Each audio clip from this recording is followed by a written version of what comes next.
You are now listening to the Going Deep podcast with your hosts, Kevin Massari and Mike Bunt, live from the Cover One Sports Network. Here we go.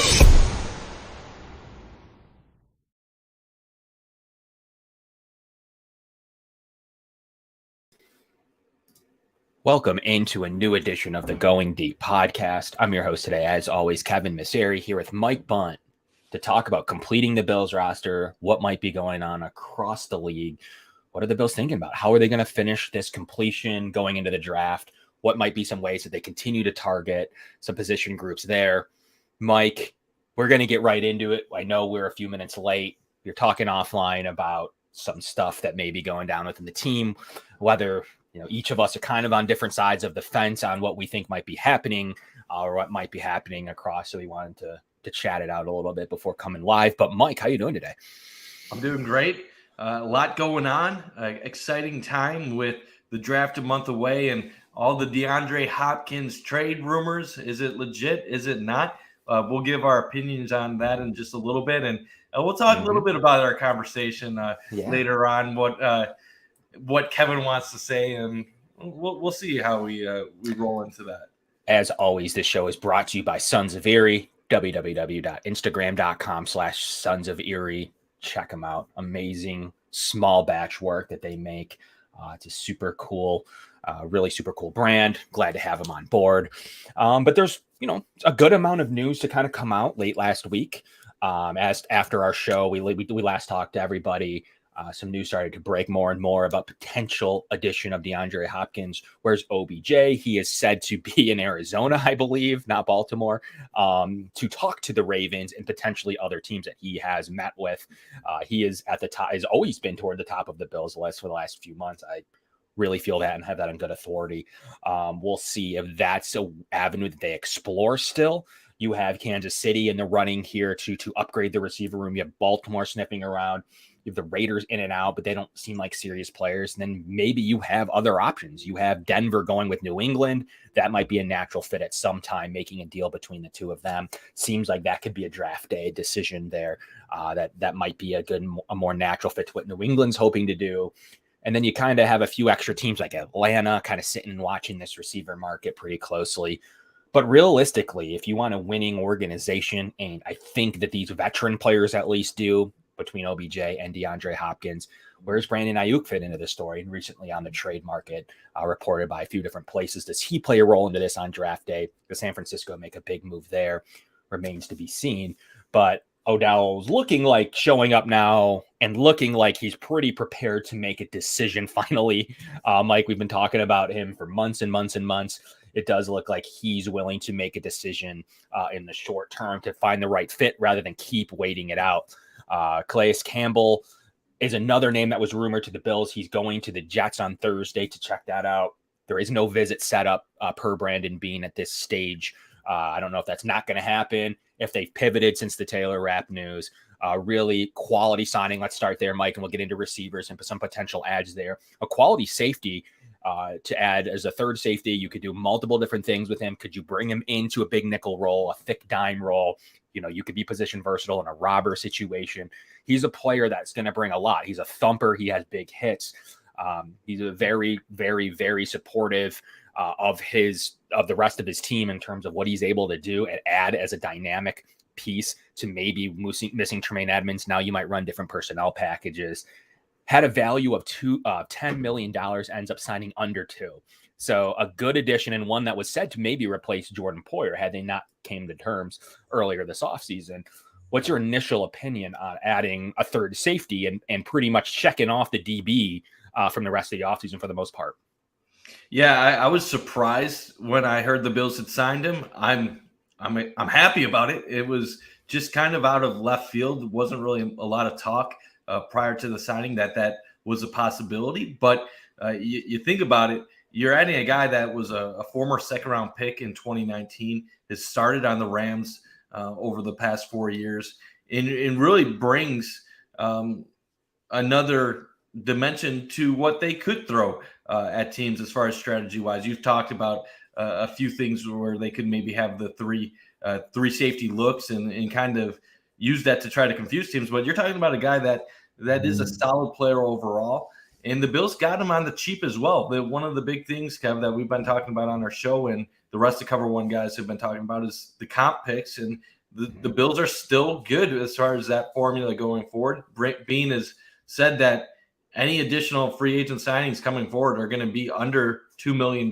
They don't want to mess with that number right now. And when you look at Taylor Rapp, I know I'm a little bit hypocritical bringing up PFF grades when I've been critical of Pro Football Focus so much in the past. But you just look at it last year, 76.2 grade, which is pretty solid overall. 82.3 in run defense, which is a very strong grade for safety. Pass rush was a 65.6, and then coverage was a 72.9. That is quite an improvement over what he had the year prior. So how will the Bills implement him? How much will he be seeing the field? Your guess is as good as mine at this point. Could he just be some added depth and security for the Bills? Possibly, but I don't think you bring in this guy to just ride the bench. They are going to have him in different schemes, and I would imagine they have plans in place for him to at least contribute at a certain level. They certainly do. That's not a move that you're hoping. Yes, it's depth, but that's not a move that you're just hoping to stock the cupboards. Obviously, you're always thinking about that, but that's definitely a move that you're looking to have in certain packages, that you're looking to utilize as a part-time starter, spot starter. There's definitely a plan for Rapp, and I'm pretty excited to see what that plan is. I'm glad that Poyer and Rapp came in. You know, you re-signed Dane Jackson to a little bit more friendly of a deal than his RFA tender. I have 6 cornerbacks currently on the roster. I don't know who's going to get replaced from that unit. You have Saran Neal in terms of a special teamer. You have Jackson kind of backing everybody up. You have 2 young players in Benford and Elam. And then you also have your, potentially, you have Taron Johnson and Trey White as your starters. So I don't think anything of theirs is going to change. You have a really good corner class. I don't know who's going to get knocked out of that. Does DeMar Hamlin play? There's much to be talked about that. We saw his most recent testing on his 25th birthday. Does he play again? It seems like it's trending that way, as maybe the 4th or 5th safety won't need to be utilized. Maybe can participate a little bit on special teams. I'm not sure. That's a riskier unit for injuries, as much talked about right now at the league owners meeting, for how risky special teams is, and maybe some rules around that. So will that be a natural fit for Hamlin? It's where they'd like him, but with the injury risks there, I don't know if that's the first thing that they have him do. Maybe be a player inactive for the season and gets a roster spot. Maybe I'm not exactly sure what the plan might be there, but you have also Cam Lewis and Anderson from Kansas City behind them at the safety room, the 3 players we've already talked about today. So to me, the DB unit is solidified. I don't think there's much movement there. I think using a 6th or 5th or a 6th is still challenging. I'm not sure whose roster position would get knocked off there. So I do believe that the Rapp signing to me, and then obviously the re-signing of Dane Jackson, kind of eliminate much in the DB. And it's nice to have a unit. And Mike Clay has since said the Bills have the best DB unit in the league, which is a nice best safeties in the league, pretty high ranked corners, but a combination, the best DB room in the league. So that's pretty nice to see. As you look at linebacker, obviously you have 1 All-Pro and you have a gaping hole at linebacker. We'll get into the linebacker, I promise, in our draft shows. We got some specific things we're thinking about at linebacker. We've heard much. Will it be Dodson? Will it be Bernard? Will it be Spector? That's right now what's coming out of the league meetings. And the Bills feel pretty comfortable with the trio competing for 1 spot. If that's what it came down to and they solidified everywhere else on the roster with draft and the rest of free agency, I don't know. I don't feel terrible about it. I just don't want to be pigeonholed into 100% needing to make crazy moves to come up and get a linebacker. We'll talk all draft starting next week, Mike. We're going to get into the April draft stuff. So come and tune in next week as we'll break down, obviously starting with their bigger needs, and we'll start at linebacker. Before you move on, I do want to just address this question quick. Where did Poe finish compared to Taylor Rapp? Well, if you go to PFF, Poyer last year, 75.4. Rapp was a 76.2. Big difference in the run defense scores. Poyer was a 68.2 compared to 82.3 for Rapp. Pass rush, make what you want of it, 59.4 for Poyer and 65.6 for Rapp. And then coverage was a 72.9 for Rapp and a 76.2 for Poyer. So if you go based off PFF scores, which I'll tell you never to do because it's a good reference point. It's a good starting point. Way to grade players overall. Well, it's a good reference point to start your views. But PFF would have Taylor Rapp and Jordan Poyer pretty evenly graded overall based on their performance last year. So that kind of gives you an idea, at least the upside of what Rapp can bring to Buffalo. You're talking about a guy that, when healthy, has been a solid player in the NFL over the course of his career. I'm not expecting a superstar or anything like that. He obviously is coming on the cheap to Buffalo on a 1-year deal, but he does have some ability. He certainly does. And like we talked about, he was going to be the replacement for Poyer had Poyer left. And I truly believe that they signed him. So truly there's some truth to that, that they did point him out to be. And then obviously continuing to stay engaged and discuss. And we're going to assume the $1.7 million number. It's impressive. That's a signing that, did I think he was going to get the 10? At some point this offseason, I did. I thought the safety market would move after Bates, who was grossly overpaid. And I'm a Bates fan, but you look at the other values from, CJ down to Poyer to down to Rapp. I don't know how I'm feeling about being able to get Poyer and Rapp for the same price as Bates. Even Von Bell got a pretty decent contract, not crazy. I just think he was grossly overpaid in a market that wasn't dictating like that. Same thing with Edmonds. Edmonds got a lot more than the rest of the linebacker room. So there was the one top guy, and then you had in the linebacker room a bunch of manageable to service 7 or less. Same thing in the safety room, the one top guy and then 7 or less. And Rapp, once I saw those numbers coming in, I didn't think he was going to get that 10. I thought he'd be one of those second tier guys getting between 5 and 7.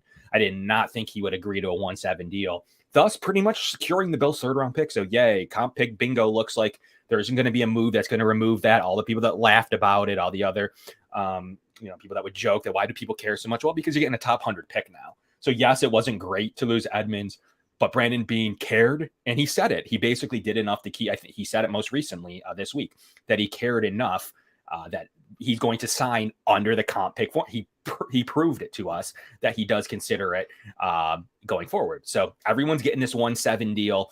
I have it. Will they sign Jordan Phillips as we get to the D line? I think it's likely. Have it on good authority that Shaq Lawson has been spoken to and been discussing contracts. We'll see if that ever gets to a point that gets done. But definitely someone that loves Phillips. Last time Phillips got him to sign, I do think they're almost like a combo pick. That really great depth, fourth defensive end, 4th defensive tackle. That's really good depth at 1-7 or less, and we'll see if that ends up materializing or not. So keep an eye on Phillips and Lawson here this week specifically, and definitely into the draft. So the D line is in a pretty good position. We don't know what's going to happen with Von Miller right now. We don't know. I mean, I've heard anything from September to November and anything in between. So I think it's going to be different than Trey. I don't think it's November, in my opinion. You don't have to do, corner. It's really intensive on your knee. The cuts that you have to keep up with the receivers. There's a lot more movement laterally. So I don't believe it's going to be, and he had a little bit harder of a time with the rehab as well. Von's golfing. He's out and about. Doesn't even look like, he's favoring it a little bit with still a little bit of extra baggage on his thigh, but it doesn't look like at all that there's going to be a major issue. I do think it's on the shorter end, probably for real this time, probably the 4 weeks that we were hoping for with Trey last week. Last year, I think it's October 1st for him, but that means that you still need a couple, a guy that can take some snaps away like you did last year. Well, the Bills still felt pretty good with Gregory Rousseau, AJ Epinesa, potentially Shaq Lawson. Will we see an edge rusher in this draft? Get into that next week, but I do personally think that an addition will come via the draft at the defensive end spot. Defensive tackle, if they hold on to Ed Oliver, they're in good shape. If they don't, obviously they have a gaping hole. What will they do? They're sending out the same $1.7 million deal to defensive tackles. Maybe with Campbell, the whole situation, even though he wouldn't count against the comp formula because he was cut, Mike. Campbell has been rumored to be interested, but there's nothing been set up yet. Maybe we weren't in the same ballpark with money. Maybe he's known to maybe get a little bit more from the Jets, from the Jaguars, that the Bills were like, I don't know yet if we're going to get to whatever those discussions are going with the other 3 teams. So we'll see if that materializes as well. But the D-line's in better shape than we want to believe, before the draft especially. But I do believe with Ed Oliver, who they like, and we've heard again about this injury, that ankle injury that he had, I think they feel pretty good about Ed. And I know that's not the most popular opinion, but they're definitely not. That's one I feel pretty comfortable on. They're definitely not dealing him for a 4th-round pick. I don't believe that helps the team out. I know we look at that $10 million contract, but I don't think that happens, Mike. So as we build this roster out, as that's what this edition is, we're now March 28th going into April here Friday. Do you think that they move Ed Oliver as April 1st approaches? We've talked about it in the past, but now kind of we've seen the first month of moves. What are you thinking with Ed? I do believe the team has plans for him, especially if someone's not going to overpay. I'll be honest, I'm kind of tired of talking about Ed Oliver because I feel like in the last month, it went from something that we brought up on our show as kind of a possibility to something that Bills Mafia has been maybe clamoring for in some respects in recent weeks, especially with the DeAndre Hopkins trade rumors that were taking place last week. I heard a lot of people saying, "Oh, give up Ed Oliver, get up DeAndre Hopkins," and I don't think it was ever as simple as that. I feel like this is a scenario where we start bringing up names and then you just start pushing players out that you don't really need to force out. Yes, I understand there's a group of fans that are scared of losing him for absolutely nothing, just like we went through with Tremaine Edmonds. But I could make an argument that having him on a contract year would be more valuable than losing him for nothing either way. So, like, if you're going to only get a 4th-round pick in return, I'd rather just play him this year and see if he has another level in him with money on the line. We've seen players like Marcel Darius take it up to the next level when they knew a bag of cash was waiting for them. And yes, if Oliver plays amazing, it could make things tricky with, do you want to resign him? Do you let him walk next year? But I would just take it as you're going to get a good performance by your defense this year if Ed Oliver is feasting out there. And the truth about it is, other than freeing up cap, what would the Bills really gain by trading Ed Oliver at this point? You're trading a top 10 pick who, even though he hasn't lived up to expectations with the Bills, is still one of your better D linemen overall. He's at worst a good player. I think we struggle as fans sometimes with the expectations game, where when we have a 1st-round pick or a top 10 pick, and then they don't live up to the elite expectations that we set for them, we start labeling these guys as busts, or we say that they stink. He's not a bad player. And I get it, RJ. I understand that you want him gone and that you don't think he's worth the $20 million that he'll probably want. That said, this is a team the Bills are a team that's fighting for a Super Bowl right now. What value does a 3rd-round pick add right now to the Bills' Super Bowl chase? Like, we've had these conversations over the past year or two where we have Bills fans talking about going all in. Well, trading Ed Oliver is not going all in. That's actually having your team get worse this year for the hope that a player that you don't even know who it'll be in a year will eventually come in and contribute. Being a 3rd-round pick, it could be a guy that takes a year, 2, 3 years to even have value in that spot. And we're looking at Terrell Bernard, where we don't even know when he will be an impact player or if he will be on the Bills. So I don't want to just get rid of him for what could be next to nothing. This guy was a top 10 pick. If we're going to get rid of him, get some true value back.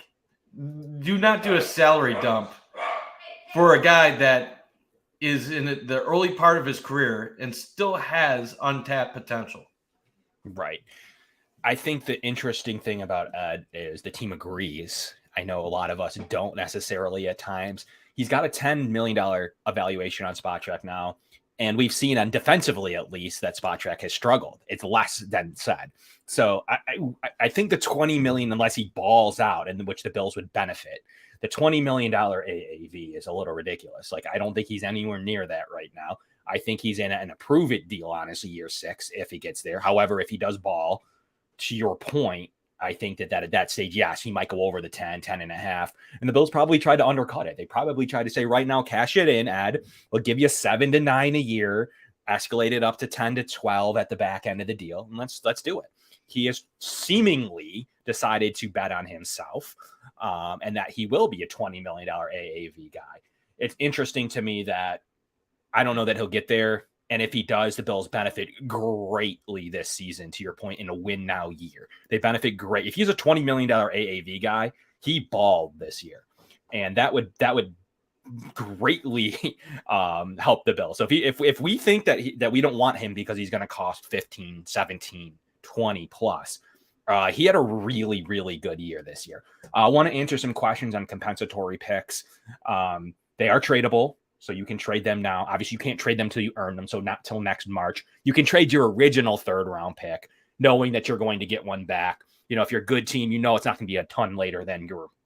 In the Bills' case, it would be like 5 or 6 picks later. So not a huge deal. So you can trade your 3rd next year for some reason. You know, that's relevant. Also, it's AAV total of the deal. It isn't just first year or last year. They do use AAV in this case. No, likely to be earned incentives count, not likely to be incentives do not count toward the formula. And it's really easily tracked. We brought it up last week or 2 weeks ago. Over the Cap does a really great job with canceling them out based on tiers and net gains. It's very simple. How many guys did you lose over this $2.2 million threshold that it might sit at? How many guys did you gain over the $2.2 million threshold that it sits at? If you're at a negative loss, they tier each other out. So you lost 3, you only gained 2. There's a canceled chart. And then Tremaine Edmonds is kind of on his own.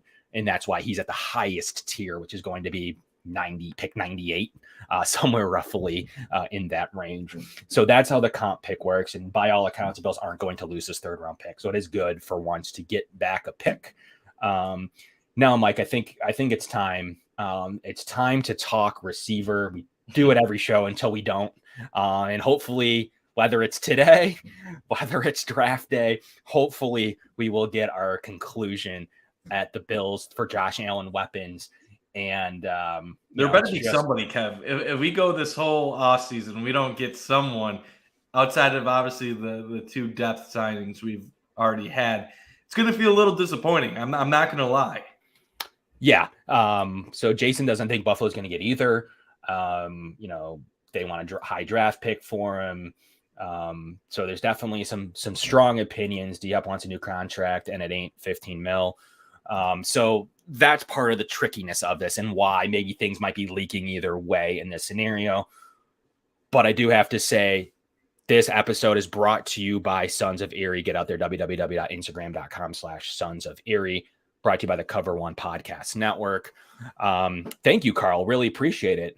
We have 2 new guards for the O-line in Edwards and McGovern. How important is to grab a tackle such as Darnell Wright to really give Josh some security?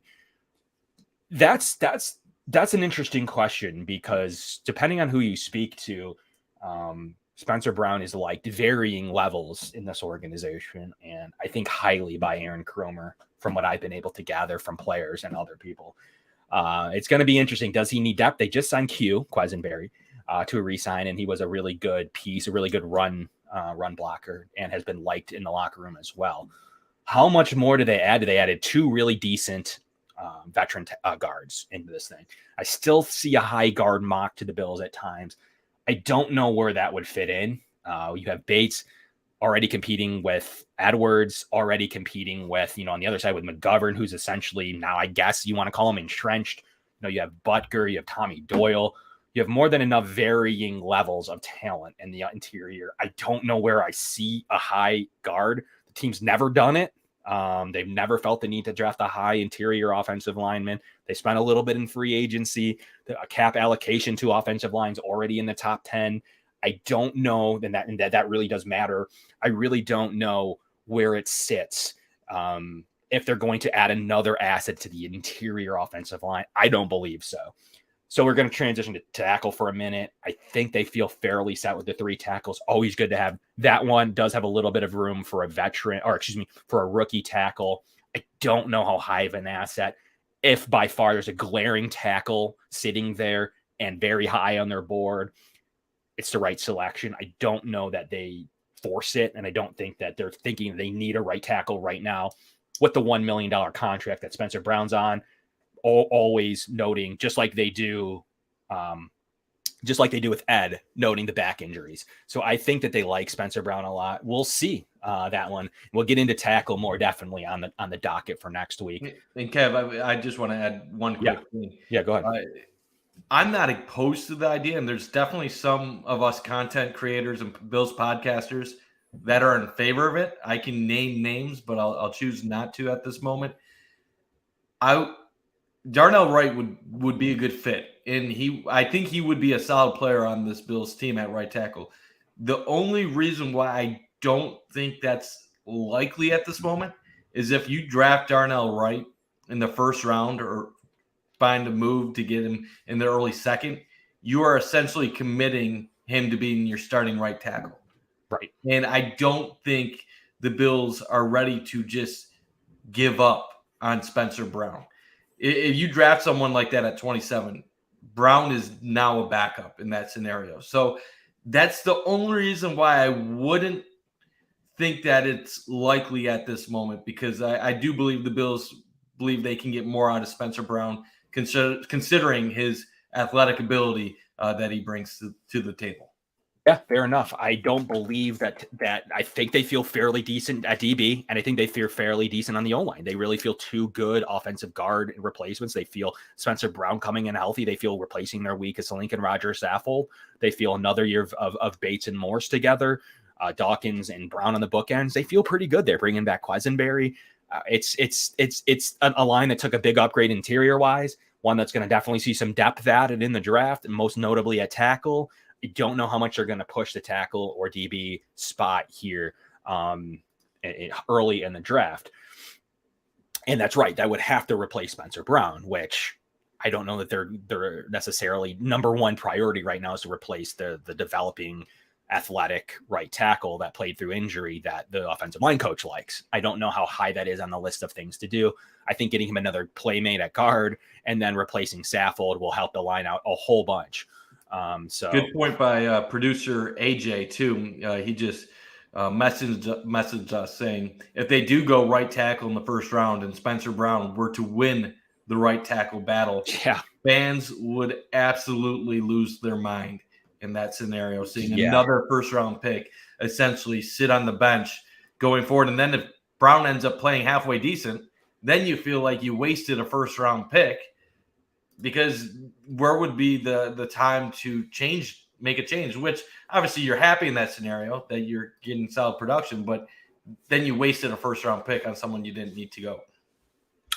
The next worst start at our offensive lineman was, by all accounts, depending on what metrics you want to use, Spencer Brown. That's why, I think that's why we're referring to Spencer a little bit here in this discussion.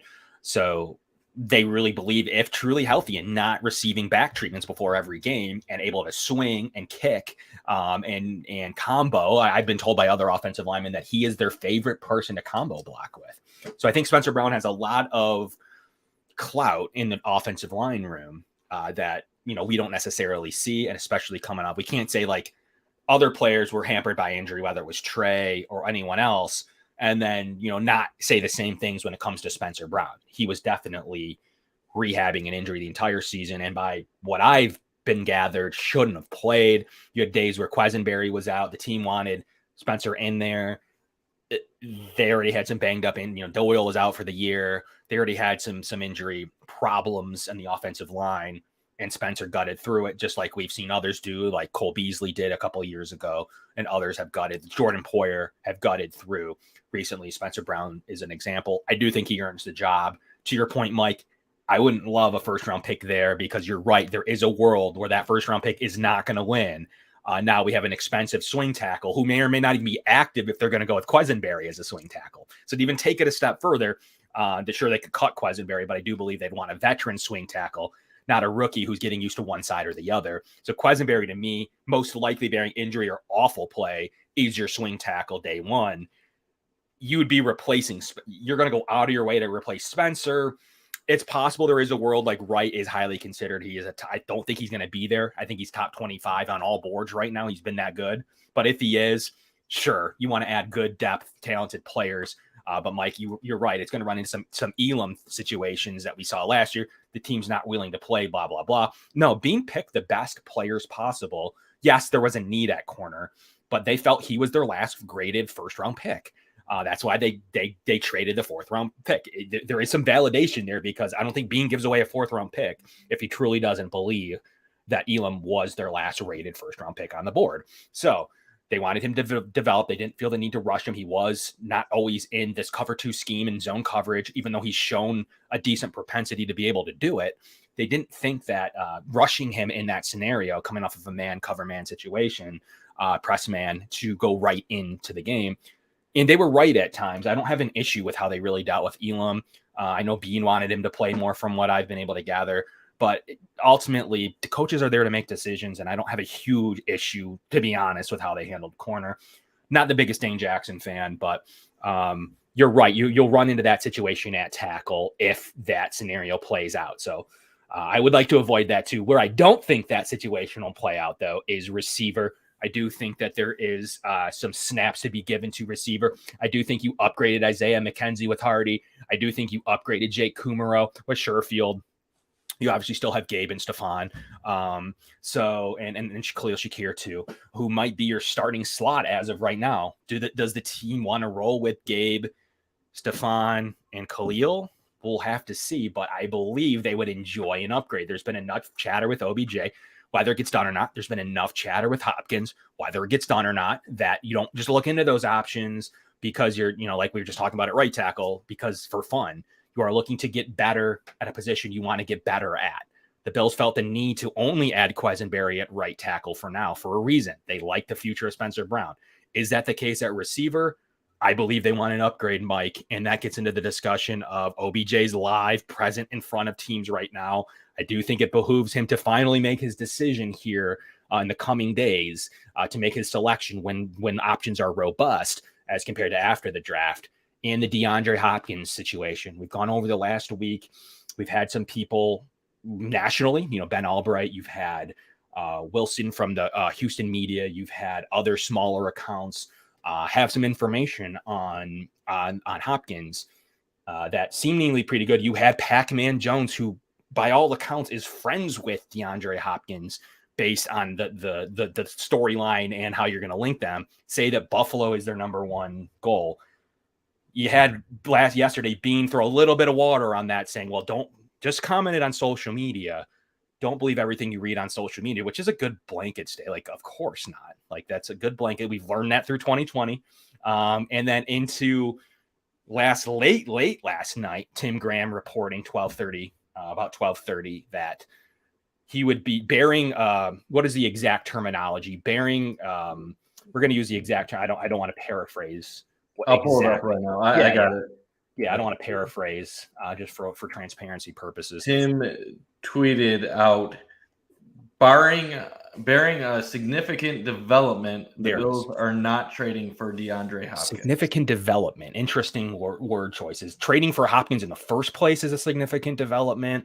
Working out his contract's a significant development. Arizona lowering their asking price is a significant development. Like, at what point, what does that mean? So he has an out with that, in my opinion. Mike, I'm going to bounce it to your opinion first, and then we'll jump back on mine. You tend to believe that tweet. And I'm not saying he's calling in or trolling. It's never been what I said. But do you believe that to be, and then I want your opinion, because if you believe that tweet, I want your opinion on what a significant development is. So I do believe the tweet by Tim Graham. That doesn't mean that the Bills are completely out of it and can't have something change between now and the draft. What I would take away from that tweet is at the current moment, as things stand right now, a deal is not going to get done based off of what the Bills have offered and what Arizona is looking for. Is there another team that is offering more? Or is it just Arizona hoping for more at this point? But the way I'm looking at it is it's not going to happen today. It's not going to happen tomorrow, later this week. But as time goes by, as the draft gets closer, who knows what's going to happen? Who knows if Arizona changes their asking price? What if they get desperate to unload him? A significant development could just be time. It could be asking price. It could be what are the Bills willing to do? So there's a lot of different factors that play a role. Knowing, just having followed Tim Graham on Twitter for the last decade, I don't feel like he is the type of person that would tweet something like this just to play the role of media member, putting out smoke and putting out things on behalf of the Bills to negotiate through the media. I don't think Tim is putting out inaccurate stuff to help the Bills out in any way. I truly believe if Tim put something like that out there, he has a reason to base it off of.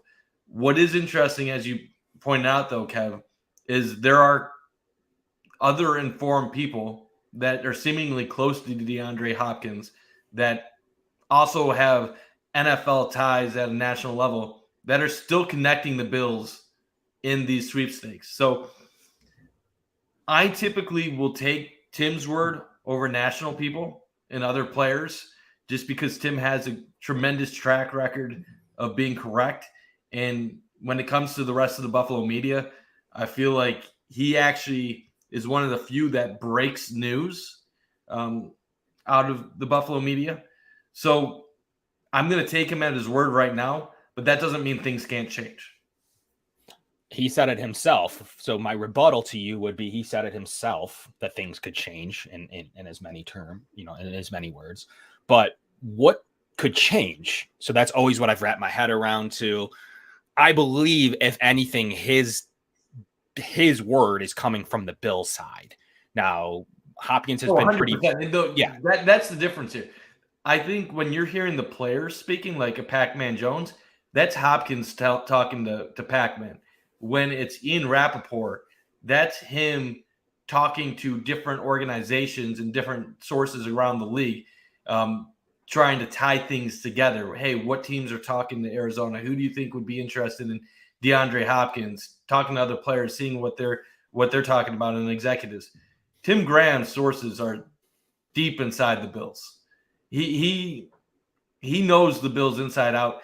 Obviously, he's not a beat reporter, but he has been spot on with his Bills Stadium talk in the past. He was spot on when the Bills had the ownership change following Ralph Wilson Jr. passing away. He does once in a while break stuff regarding players and things like that. So whoever Tim knows inside the organization, they are definitely feeding him information. Mm-hmm. Now, the question is that information that the Bills want Tim to get out there because they can benefit from it? Or does Tim truly believe that my point is, though, this, by two athletic reporters 2 hours apart said the same thing, that's just random? That's where I struggle with it. They're all talking at these meetings right now. Sure. So they're all talking in the same huddles, the same circles. The rumor mill is active right now. These owner meetings is when these NFL meetings are when things take place, things happen. And right now you have all the clubs, all the reporters are in the same place, and things are flying out there. So yeah. Is it smoke? Is it true? We won't really know, Kev, until something. I agree with that, Mike. Actually, I agree with that point you just made. Is it smoke? Is it true? That I agree with. I don't read Tim Graham's tweet as gospel. I don't read it as end all. I do believe if it was said and it is true, which I think we are saying it is at this stage of, I don't think he's clowning, that I think he's hearing it super one-sided to throw water on it. I think there's some media control there. And I think that if anyone would have said that to him, maybe above Bean, maybe around Bean, it would be maybe the money side. Someone saying like, hey, this is going to cost us too much. It doesn't make any sense. Bearing a change, bearing something drastic, it's not going to work. And maybe the drastic is Hopkins, one of your scenarios, Hopkins taking a different deal. And I think that that's always needed to be the case to get done. There was never a situation from a week ago, this minute to an hour from now, there was never a situation that Hopkins wasn't going to need a different style of a deal. Arizona needs to eat some of that money. It's never a maybe. It's a yes, that needs to happen. Or the Chiefs are, and then that's what all of a sudden now you have the Chiefs out. Now you have the Bills out, potentially bearing something drastic, and you have others that he doesn't want to play for. So is he going to go back to Arizona playing with, who knows how long Kyler Murray's out? He wants to win a ship now. It's going to end well for Hopkins, meaning it's not going to end on Arizona. Is he going to play with Colt McCoy, David Blau from, the UFA from Minnesota? Like that's not going to be a thing for him. So it is going to need to work out. He's going to need to take less money to facilitate a deal. And just yesterday, they've reported access to Hopkins for these teams, whether it's the Chiefs, the Ravens, the Bills, the Raiders. I've heard that.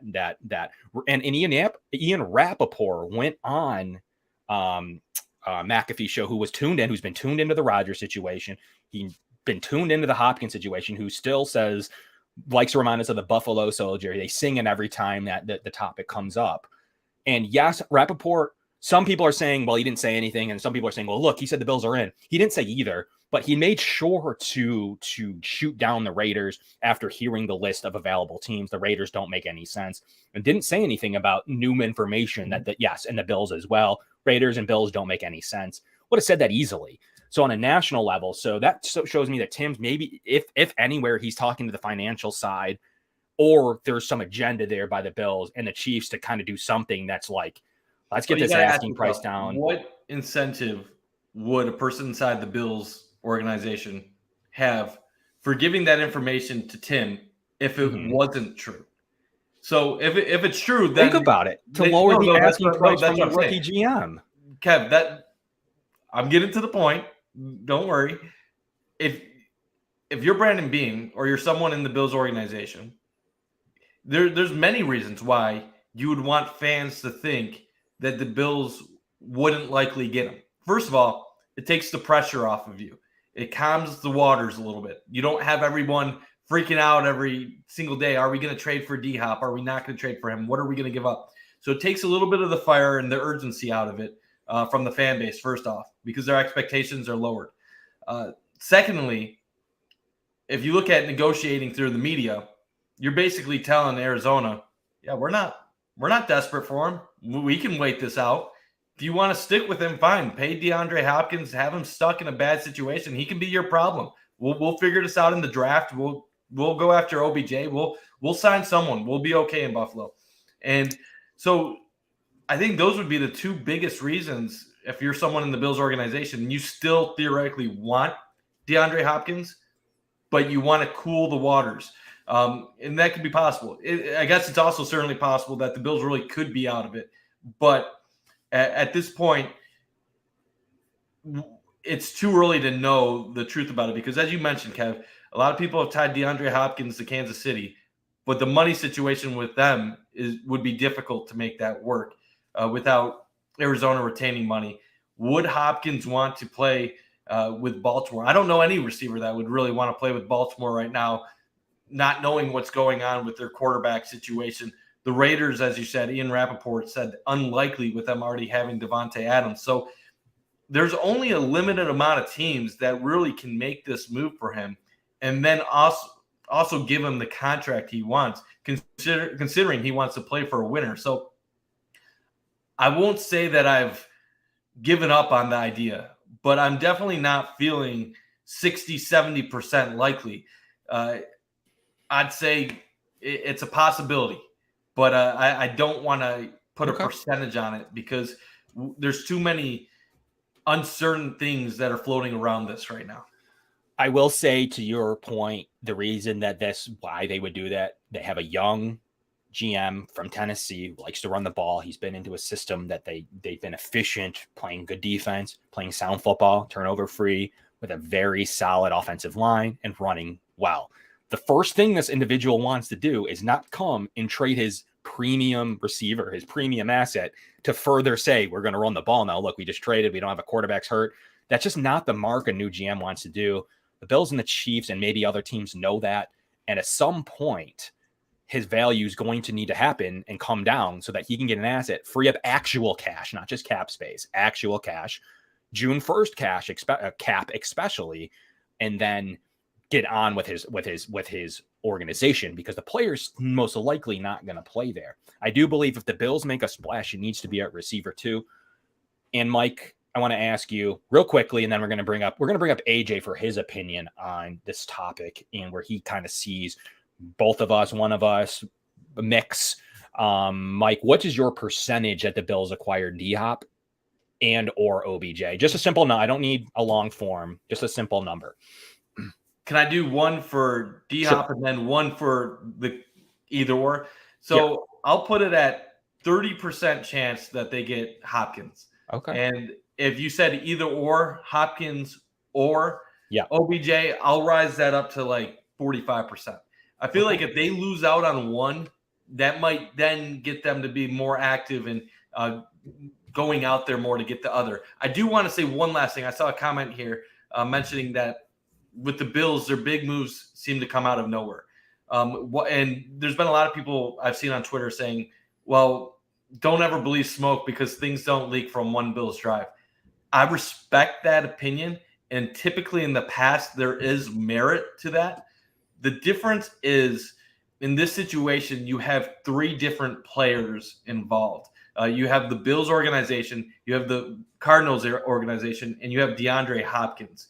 So while the Bills, if it's a free agent, can keep things quiet and keep things within their house, the Bills have no control over what DeAndre Hopkins is leaking to other people, and they have no control over what the Cardinals are leaking to other people. So there is the possibility that this could be legitimate smoke, even if it's not typical for the Bills to have big moves after being connected to rumors. I know we always talk about how the Bills are connected to running backs and it never happens.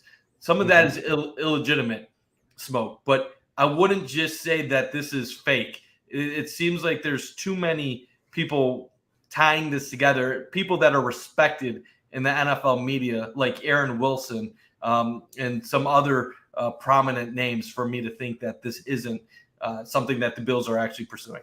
And Aaron Wilson was one of them. Looking forward to see AJ's kind of thoughts on this. But we'll be right back with you after a word from our sponsor.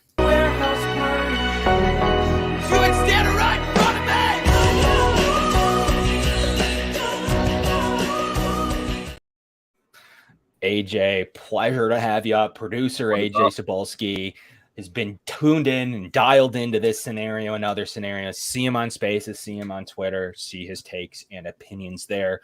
Appreciate having you on. I know you got a chance to listen to Mike and I's discourse on Hopkins and OBJ.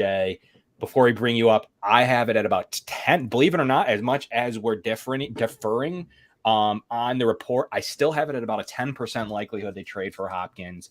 But my OBJ number is still 35%. So Mike and I come in at 45% each on a total comp, which is the best part about this. 10% for the Bills getting. I do. The whole time we're making these arguments, I'm thinking I only said 30% because I thought you were going to say something like 50, 60%. I was going to go 20% originally, and now I feel like a fool because you're guiding me.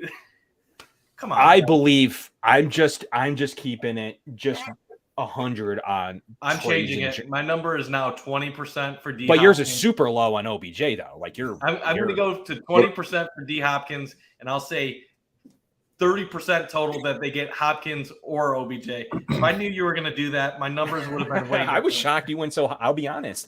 That's where I was. I was at 30 to 40% at its highest. And until I hear otherwise right now, and regardless of what Tim Graham says, I don't know where Arizona's head is at with this and their realism of this trade. AJ, let's hear it from you. What do you got? Yeah, I'll do like 15, 20% for the D-Hop. Probably 15. I'll go right in the middle.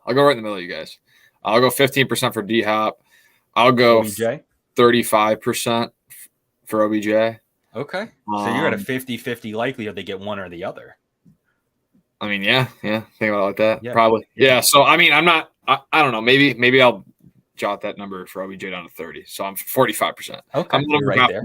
I think they addressed in the draft.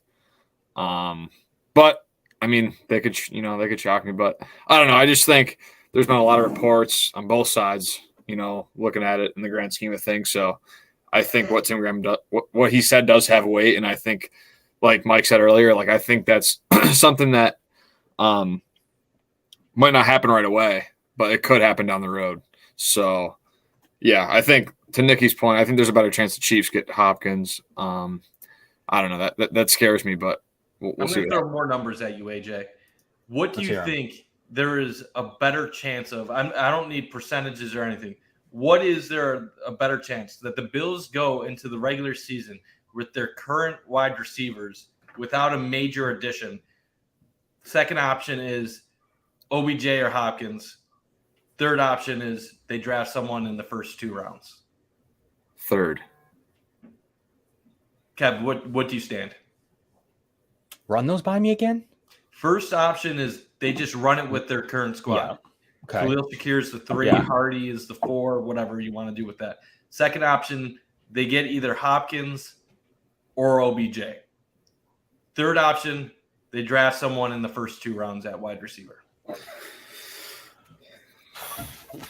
It's not one. I don't believe they're going to run it as is. So definitely scratching off one. I at 45%, but for number 2 happening, as I've already stated, I'm at about the same for 3. So those are even to me. I'm still leaning that they're going to go veteran on it right this second, but the odds that they do 2 or 3 is super high.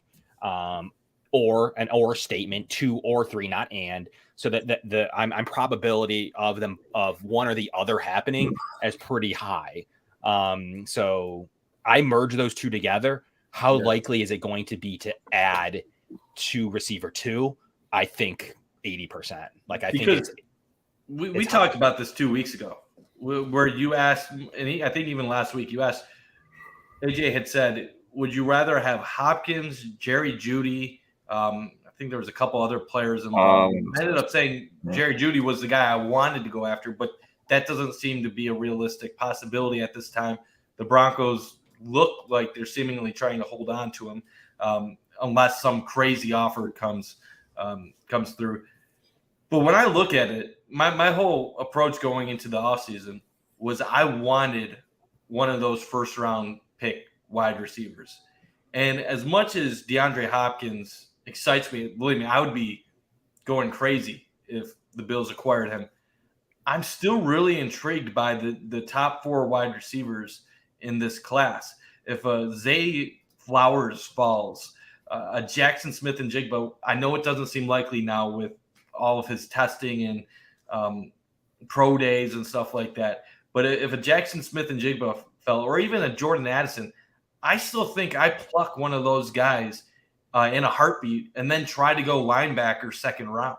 Now, I just – the only thing that halts me with that thought process is that we just have not seen Brandon Beane target wide receivers early in the draft since coming to Buffalo. It's been through free agency and trades. Gabe Davis is, I think, the only wide receiver that the Bills have really targeted in the top 4 rounds since Brandon Beane was here. Believe wasn't Zay Jones McDermott's? Was he part of McDermott's first draft? Second round back then. But I really hope the Bills are willing to take a gamble on one of those guys if they fall to 27. I'll roll with whoever they pick, but if it was down to Zay Flowers or a right tackle or Zay Flowers and a linebacker, I want to pick the wide receiver there. Get someone on a 4-year deal and then have the 5th-year option. That, to me, will be critical if they don't end up making a big move before then. Yeah, especially with, Diggs and Shakir are the only guys right now under contract past 2024. So you're looking at, if you add that rookie, you're able to get him for 4 years, and I think that would really help, the the longevity of this receiving core, and hopefully a guy that you can develop with behind Gabe Davis for a year. Not behind him because he's probably going to be a slot guy, but learn from them and then, rise to the occasion in a sophomore season and help, this team develop along the way. I'm a fan of attacking. If, let's say, that number option 2 that you proposed does not happen, I am a fan at going after a receiver in the draft high. I think 27s for sure. I think you could even see them knowing now that they need to add to the room, that they could come up a little bit. And they did it before. They've done it before. Come up. Hold on to that second round pick under most circumstances because you need it for linebacker, but come up any way possible to secure above a couple of teams, and maybe you see an Addison fall, who's projected and on most boards I've seen anywhere from 13 to 25. Where does Smith-Njigba go? That's going to be a good question, and one that we're going to talk about all of April. So hopefully this is where we're going to spend our time: linebacker, D-line, receiver. We're going to spend a multitude of shows and sessions talking about those rooms. And to me, you don't send Brian Gain, one of their head scouts, one of the head pro personnel guys, in front to Boston College for fun. He was there googly-eyed and he's going to report back on his opinions of Zay Flowers. I think, to me, he's a natural super slot player who's going to immediately upgrade that position and do things differently than you even saw from Beasley, and really a day one slot that you're able to be conducting major scheme changes for. So to me, that's the kind of player that I believe that Gain's going to go back and say, 27, we didn't secure the veteran receiver. That's the way I'm going to go with it. And then Flowers is said to be as smooth as a pro day as anyone as ever had. You tie that into what Downs was able to do as well. There were some scouts there that have said really good things from Downs. So between the two, it's going to be a really interesting debate on what to do at 27. And that's not counting Johnson falling, NJB, whatever. And our boy Uber Hans just had a nice tweet too. And we're going to let AJ ask a question in a second. He just ranked his top 11 wide receivers who he wants to be joining Diggs and Davis. Number 1, he had Jackson Smith-Njigba. Then he had Hunter Renfrow, probably not likely there. Zay Flowers. Then he has Hopkins, Josh Downs. Lower on the list, he has guys like Deontay Hardy and Khalil Shakir, Trent Sherfield, and Odell Beckham Jr. So Uber is very high on some of these first-round pick guys. And like you said, Kev, Zay Flowers, you're not sending Brian Gaines to Boston College for nothing. If he somehow falls to 27, if him or Jackson Smith-Njigba fall to 27, me personally, I have zero doubt in my mind.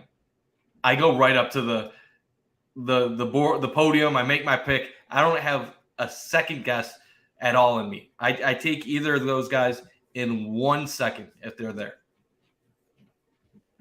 Yeah, I would agree with you, Mike. But I got a question for you guys. Ready, Mike? A 3rd and 5th for Hopkins or JSN at 27. What would you pick? I would love Hopkins, but if you told me the Bills could get Jackson Smith-Njigba at 27 and not have to give up their 3rd and the 5th, I'm taking Jackson Smith-Njigba. Ohio State is wide receiver U in college football. They produce the best receivers in the land at the current moment. And a lot of people already know some of the names, but Jackson Smith-Njigba was the star of the Rose Bowl, not this past year, but the year before, an Ohio State team that had Garrett Wilson and Chris Olave. Both of those players will say on the record during interviews that Jackson Smith-Njigba was the best wide receiver among that group. Olave and Wilson both just had 1,000-yard seasons as rookies in the NFL. That's not easy to do as a wide receiver. Think about the guys that have just come out of Ohio State and are continuing to come out of Ohio State. 2 years ago, or a few years back, Ohio State at one time had, and this is gonna blow your minds. They had Chris Olave, they had Garrett Wilson, Jackson Smith and Jigba. They had Marvin Harrison Jr. and Jamison Williams. Jamison Williams ends up transferring to Alabama just to see the field. But the guys that come out of Ohio State are trained by Brian Hartline. It's basically what the U used to be, Miami used to be for running backs back when they had Frank Gore, Willis McGahee, Clinton Portis. That's what Ohio State is for wide receivers. So if you told me you could get a young first-round talent at a steal position like 27, because let's be real, Jackson Smith and Jigba was healthy last year. He might have been a top 10 pick or even closer to 5 maybe. I'm taking Jackson Smith and Jigba all day. You put him as your number 3, your slot guy, you're giving Josh Allen a weapon for the next 5 years. And then when eventually guys like Diggs and move on, and you have a person that you can rely on down and going into the future. So I know I've gone on and on and on and on, but I take him in a second. I don't know about you, Kev. The difference is 3 and a 5 for a guaranteed player that could come and change the game. You keep your 1, you keep your 2. You're using that 1 to select the player. So to me, you still can do something with the top 2 picks in the top 60. I'm taking the Hopkins route because he needs to be game planned for day 1. He would add legitimacy to your offense. You don't have to guess on how good he's going to be. You know who he is and what he's able to do with his catch point, his hands, and what he could do to a game. I think a 3 and a 5 is high.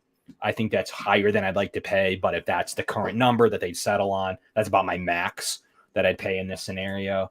So 3 and a 5, I'm going Hopkins, but that doesn't mean I don't like the other route. If I'm guaranteed, that's a different. You can't guarantee me JSN is going to be there in 1. I think you're going to need a 1 and a 3 and a 5 to go get JSN. So to me, I think it might be the same, that you're sending the same compensation plus the 1 in order to come up to get JSN. So that's kind of how I'm looking at it as well. That JSN doesn't come at 27. There's James says there's 0% chance.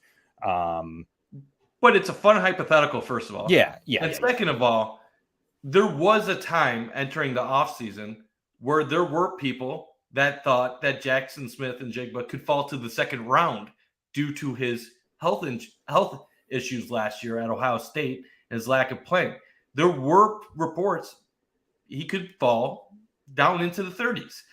Mm-hmm. We're also talking about a group of 4 right now. It doesn't have to be just Jackson Smith and Jigba. It could be Zay Flowers. It could be Jordan Addison, Quentin Johnson from TCU. Hope I just said his name right. But the fact is, Quentin Johnston, yeah. Yeah, any 4 of those guys fall to the Bills at 27, you have a person that you could take, that you could immediately slot into the top 3 of your receiving core. And no hesitation. I know there's some talk that this isn't the deepest draft at wide receiver, but even a weak wide receiver draft nowadays is better than any wide receiver draft 10, 15 years ago. Because 10, 15, 20 years ago, they weren't doing the offensive schemes in high school and college that you see now. Hell, people playing peewee football at 10 are throwing the ball 20 yards down the field. So all these wide receivers are uber talented. And I actually think that was a tough question. Like, who do you take? Do you take Hopkins? I'll take it a step further, Mike. What about OBJ at no pick compensation? We know you know where I stand with OBJ. I liked the idea last year of him coming onto the Bills for a playoff run, hopefully on the cheap. What has changed since that point? We've learned that OBJ doesn't want to play on a very cheap prove-it deal. And that doesn't mean he's going to warrant a fortune, but he's definitely not playing for next to nothing. Brandon Beane just said he won't bring in any free agents that will impact the comp formula going forward. He wants to keep everybody under the $2 million. Now, would he make an exception for OBJ? Maybe. He doesn't count against the formula. Oh, my bad. Kev, That's why you're here. You're here to correct me when I say something stupid. Yeah, so, he was a free agent. His process ended last May, actually, for counting against the comp formula. Wasn't thinking he's about he's a unique scenario. You know what? Sometimes you make mistakes. That was one of them for me. But granted, going forward with OBJ, I'm not against it. It's just I think there are better options out there going forward. If you have a Hopkins, you're getting a premier wide receiver. While he'll have a tremendous cost, he deserves what he will get contract-wise. If you go first round pick wide receiver, you're getting a top prospect that could make an impact on your team for the next 4 or 5 years if you use them right. We really don't know what we would get out of OBJ. I'm not against the idea. I was for it last year. I'm okay if they go pursue it. But I do not want to get him on an expensive deal. Give him a 2-year deal, offer minimal money, and hope he takes it. If he finds a better deal somewhere else, more power to him. Yeah, I would go the I would rather have a JSN or a top 4 receiver than OBJ, just because of the uncertainty with the age. I don't know how much he's going to cost, but I would rather do Hopkins for a 3rd and a 5th than get a top 4. I just think the impact Hopkins would have on this team, it would open up stuff for Gabe Davis. It would help out Diggs. And like Kevin said, you still have your 1st and 2nd to work with. So I just think Hopkins is such a special player. I think he can still, play good football for the Buffalo Bills if he were to go. But I'm also a big advocate for if they don't get either, like it's not panic time, it's not panic mode. A lot of people, have discussed and share their opinion now that people are starting to talk about Hopkins possibly not coming, that, kind of overreacting about the whole thing. So it's just, if they don't get either, I'm still confident. There's still a whole regular season of a trade deadline, maybe Ed isn't performing, or a guy you can use to get some assets at the trade deadline. If you say you're in a good spot, you're doing really well in the division, and you want to go get that guy, that puts you over the top of Brandon Ayuk. Maybe he's not Dell, or maybe Rashad Bateman, like this Bills Are Electric just said. You can get guys in the regular season. So there's no rush. I don't think it's panic mode. And like I said, this team has all pros all over the place. Like Deion Dawkins has been stellar. Mitch Morse is a good center. Bates is pretty good. Diggs, obviously. Gabe Davis hopefully doesn't get injured. You have Dawson Knox, who is only getting better. I don't know. It's just across the board on defense at every level. That middle linebacker that comes in the draft or whatnot, he's just going to be behind, playing with all pros at every level. So it's an interesting thing. But if they don't do either OBJ or D-Hop, I don't think it's the end of the world. Yeah. So. Yeah, we have lots of viewers, guys. If you could hit the like button, smash the like button, that is very important for us to continue to bring great content. It boosts producer AJ's numbers. So we really appreciate anybody smashing that like button, continuing to bring out great footage. We'll bring out short clips of this, and obviously all of our on-demand listeners, Apple Podcasts, Spotify, etc., hit the 5 stars. That's very impactful for our future content creation, and from Sons of Erie as well. So we appreciate everybody getting into this. Like, it's been an interesting last 4 or 5 days where it is much said by anyone in the national media that the Bills are in on everything, and they're in it to a 1 to 5% level of what we actually think, according to Bean. But that doesn't mean that the one player he might be in on is not 1%. He's probably in on that guy a lot more, but everybody else is borderline 0%. But we just have to sift through who actually is the closer to 50 to 100% in on rate. One thing I found interesting, AJ, I know you watched it, was OBJ in terms of him bringing him up organically. Yeah. No one asked about him. No one cared. No one said, you in on him, you offer him a contract. He happened to fly out to Arizona, I believe, right? Isn't that the report from Josina Anderson, not Baltimore? Yeah. He's there for a reason. Ultimately, to me, that's as good of a sign as we've had from the start on him getting closer to signing a deal to somebody. And I think once that happens, to Mike's point earlier, it does increase the frequency and the, really the motivation of another team that didn't get OBJ to now, hey, I think to my point though, like not having to give up assets is huge in the OBJ discussion because you still have your gamut of draft picks. You don't have to do anything crazy to secure a starting receiver in your offense. He brought him up organically, which I thought was interesting. It's something that I don't see him do a ton, especially on a player not on the. He made sure to say Hopkins wasn't on the roster. He was on Arizona, but brought up naturally OBJ, who we know, and I know with confidence, different than the Hopkins scenario, with confidence they like. What's your opinion on when this resolution ends? And to me, for as much of a poker as he just put on this league meeting, that was a slight tell that they're definitely gonna. And McDermott as well earlier from Mookie, a clip from Mookie posted of OBJ to Sean McDermott, who will say usually nothing. So what is your opinion on him organically bringing up OBJ in a scenario now he's showing up for the last 24 hours of the owners' meetings? Yeah, it was interesting. I think that when I was watching the press conference and I saw that, I didn't really think much of it, but then you brought it to my attention and I went back to it and listened to the audio. And he did bring him up when he was asked about D-Hop. He's like, we're always looking at talent of guys like OBJ. So it was interesting. I think and you guys, I know it's not much talked about anymore because he tore his ACL, he's rehabbing, but Buffalo is a great destination. He's got a really good friend in Von Miller on the team. He has they have a great quarterback. This team has a great quarterback. He would contribute. He could be used all over the place. So I think, it's more possible for me than Hopkins at this point, just because of that, Kevin. Like they don't have to eat cap. They don't have to give up, a draft pick to obtain this guy, a guy that the last time we saw him play was really good.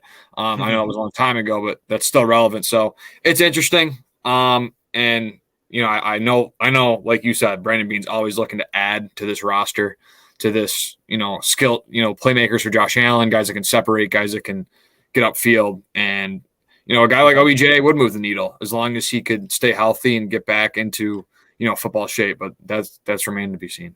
The best thing of OBJ, he continues to bring your entire draft class with you in 4 weeks. So that's the nugget around OBJ. One thing that doesn't need to be mentioned about OBJ too is we don't know if he is washed up or not. There's a lot of fans saying he's old, he's tore his ACL twice, he's done.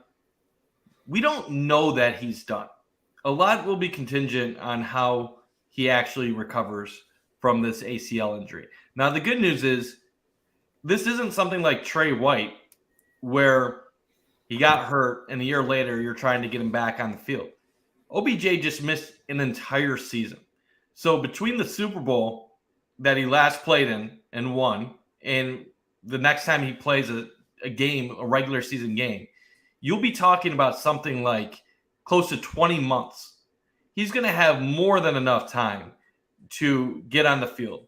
Mm-hmm. And you will have more. The Bills have had ample opportunities to see if they think he still has it from his latest workouts overall, and that they still have interest after those workouts. That would make me believe they believe he showed up well. When you're looking at OBJ, it's all about the expectations. What are you getting if you sign a guy like that? So there's going to be some fans that are going to be wanting 85 catches, 1,300 yards, 10 touchdowns.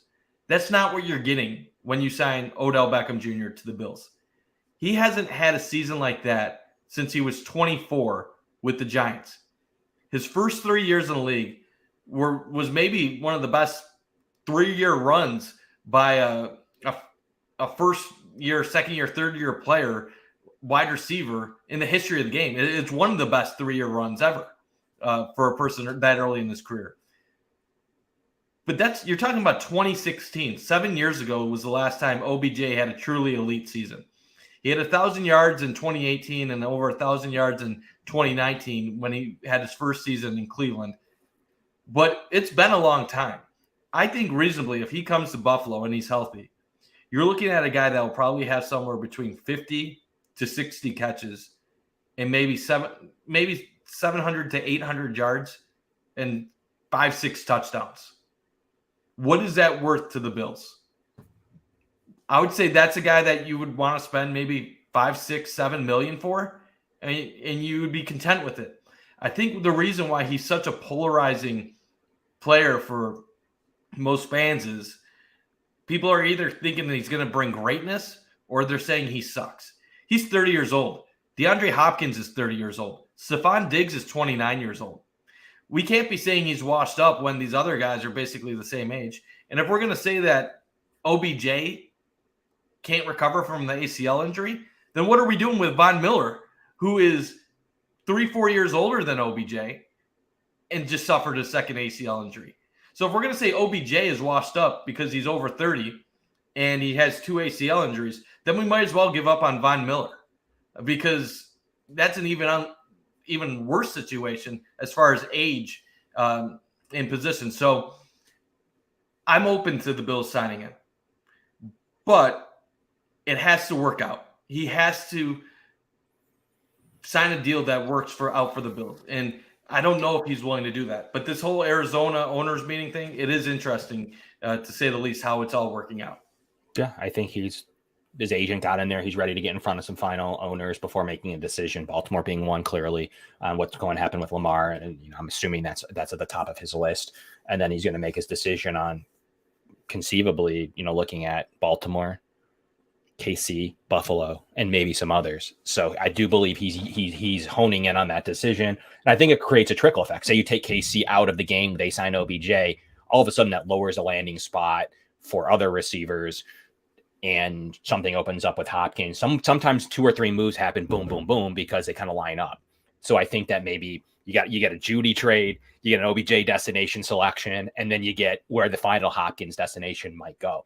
So I think that in these cases, some of these final dominoes in the receiver position will come to fold in securing up this receiver 1/receiver 2 kind of dilemma that a few teams are currently in. And the Arizona Cardinals GM finally looking good to his ownership group as a new GM and getting the most out of Hopkins. So we've talked about OBJ since early on, since November. Too long. I just want this to be over with. Just give us a resolution, Kevin. Sign him or don't. Just let us move on. The problem is we're going to probably see that solution finally, and we'll still continue to talk about it and then hopefully put it to bed. Unless he's a Bill, then we'll talk about how he affects the Bills on game day now, not just in the free agent market. But we'll be continuing to bring you breaking news throughout it. Follow all of us on Twitter. You can see our handles right there on your screen. If you're an on-demand listener, I'm at Kevin Masseri, at Mike_Bunt, at AJ Cebulski. We're going to bring you everything we got from any point that we have. AJ brings a great conceptual thinking decisions that he likes to talk about. I'll bring you whatever I can as well. And Michael will continue to help bring the news too.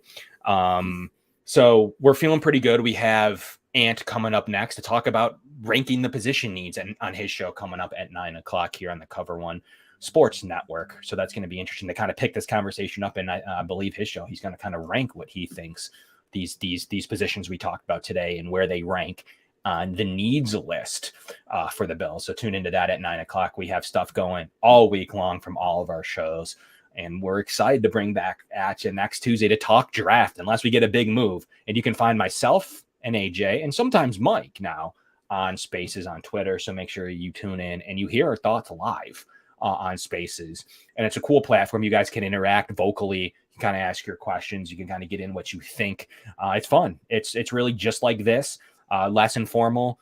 No production notes, and all talking and opinions. And you can talk about things like the Tim Graham tweet as you're trying to get, before bed. So make sure you tune into us there on Spaces. And we do a Cover One and Friends Friday morning as well with Chris Kepner, who's on Spaces as well. And Aaron Quinn will do that too. So it's a really cool way to interact with everybody. And I have a lot of listeners and followers in here now that watch the show. And then we talk about it on Spaces. So shout out to everybody from the Twitter Spaces world as well. A good big community over there.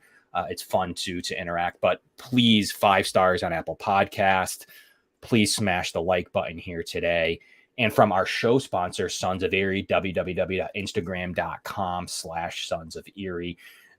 We truly believe they have some of the best small batch artistic designs out there. So we are glad to have them here on Cover One and from the Going Deep podcast. But tune into Ant's show here in 30 minutes. we got Mike, we got producer AJ, and we got myself. We'll be back at you next week at 7, full draft, and we're going to bring you this and more if there's any breaking news. So we'll be right back at you in 1 week from today.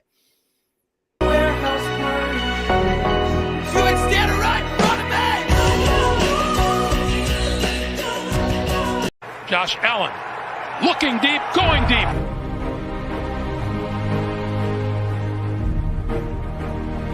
To me, talking about the Bills, what else would you rather be doing? We're hoping to add a new dimension to the Cover One network. Slings it deep downfield, and it's caught inside the 20. Right now, I just want to talk about this championship level. I've never had a championship caliber team to talk about. I want to focus more on the storylines each week. What are the big stories going on with the Bills? What are thoughts, commentary? How do these things impact Buffalo? Deep drop. Deep throw. And it is hauled in for the touchdown. Allen deep to the end zone and caught for a touchdown. Play action. Allen